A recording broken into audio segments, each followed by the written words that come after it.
score. Save us from these evil forces. Power Rangers, Dino Thunder, victory is ours forevermore.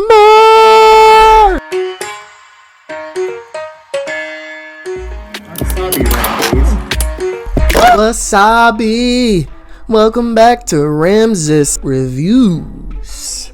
We're back to our regularly scheduled programming. I got a little distracted because I ended up copying 2 Iron Men that I wasn't intending on buying. So now we can focus on the figure I was supposed to be reviewing, which was the Dino Thunder Yellow Ranger. And this figure, let me just start. I love it. The articulation is top tier, especially for a female character, because Hasbro's hit or miss with their female characters.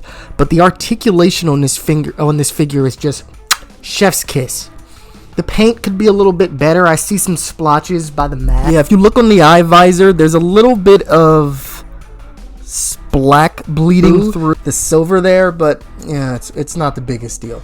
Other than that, I see a few splotches of yellow bleeding through the white for the stripes, but I don't see anything that would hamper its appearance. I think this figure looks really good. As I mentioned in my unboxing, Dino Thunder is probably in my top 3 Power Rangers. My number 1 is Mighty Morphin. My number 2, it's a toss-up between In Space and Lost Galaxy, because those are the first Rangers I remember fully being able to grasp, because around that time I was 4 or 5 years old, so like that was the first time I fully remember grasping Power Rangers.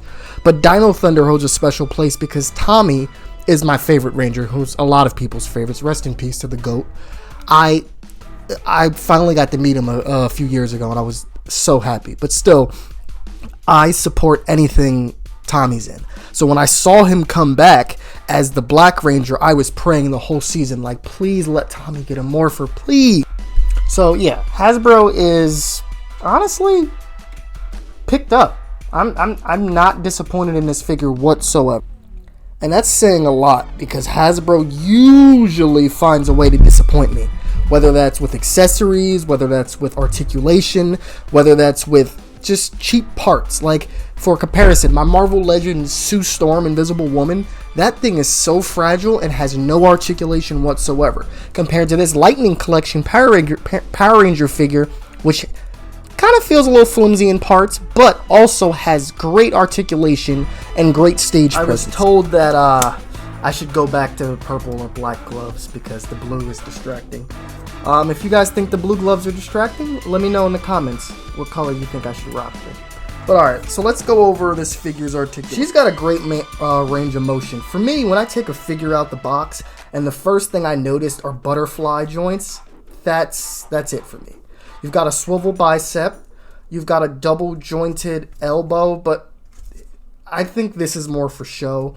I've noticed with a few figures recently, I can never get the second joint to actually work, so I'm not going to force it. Wrist, the hands are already in their motion, but they can go up and down like this for the gripping hands.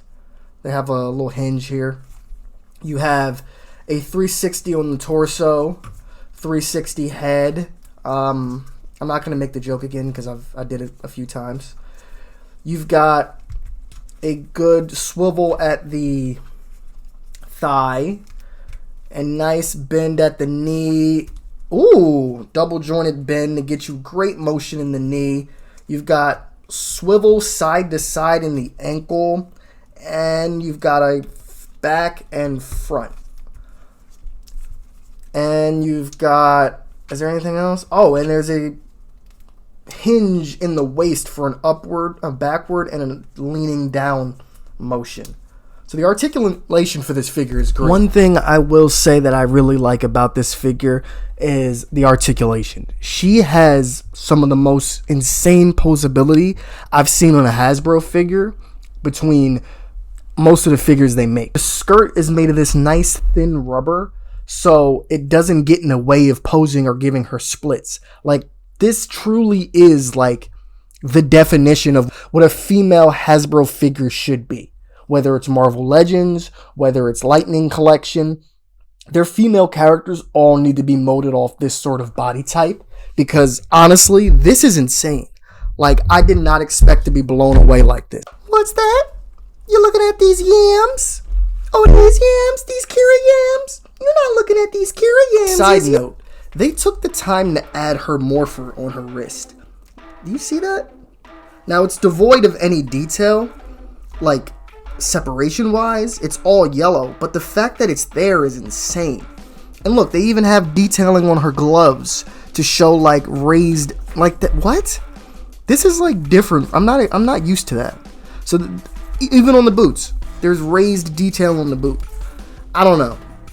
This is a top tier figure. For accessories, you are given her nice side holster blaster. I mean, it fits in the holster, sure. I like it. I just don't know if I'm a fan of the detail on it. Like, I do appreciate the effort. At least they didn't just give me a simple gray toy colored blaster. At least they took the time to separate the black, the blue, and the red. You're given these. My thoughts on them are they are very generic and plain. You can see some of the detail for her pterodactyl here, but is it a lot? No, not really. And they are hard to fit in her hands. They don't really grip the best. Like, they're cool to have. I appreciate them. I just wish that they took a little bit more time with the detail. But, you know, like I said, the fact that you get this much is beyond me. Given, I'm assuming this is a karate chop hand. I'm not going to use it. And you're also given this hand as well for posing. So, you are given a good amount. And the piece de resistance, the Kira head sculpt, which the Kira head sculpt is what I'm going to have on her when she's on display. I do think the head sculpt could be a little better. I'm not going to lie. It's not as spot on to Kira as it could be. But that goes with all of these Power Ranger head sculpts. There's always a little weirdness in the I guess the print or whatever they use as source material. It's never spot on. I mean, some of them can be, but I'll take it. I really like this. There is a blue blast effect. Enjoy this clip from my unboxing.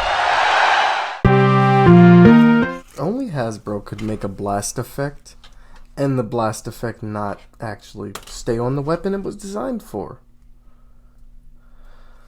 Unless I'm doing it wrong, but I think this is how it's supposed to go.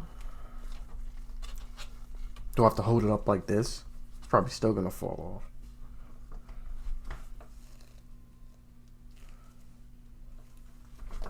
Oh, look, it fell again.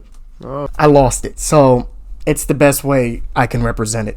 It sucks because it doesn't actually stay on her weapon. I don't understand, Hasbro, how you make a blast effect for a weapon and then the blast effect just falls off every time you try to use it. Am I supposed to glue it on? Anyway, I really like this figure. It's worth the money you pay for it. I don't remember exactly how much it was, but I'm pretty sure it was close to like $15. I could be wrong. Don't quote me on that. It's cheap on Amazon. If you're looking to complete your Dino Thunder team, I definitely recommend picking this up. If you're looking to have a bunch of Yellow Rangers like I do, because I happen to have at least 4 Yellow Rangers. Don't know why. It was never one of my favorite Rangers, but I have a bunch of Yellow Rangers. Why not, you know? Wait, guys. I found it. I found her blast effect. This was the blast effect I was talking about, the one that I couldn't find for the life of me. Yeah. This is the one that when you try putting it on the figure, it just falls.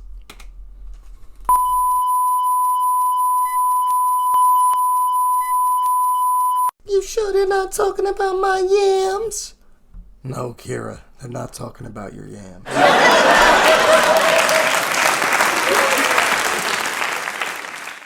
If the Lightning Collection is on hold or there might not be any going forward, then it probably makes sense for you to pick this up. Anyway, if you like this video, can you like, share, follow? Anything helps us grow and so we can keep sending out weekly reviews to you guys. Anyway, peace out, bitch.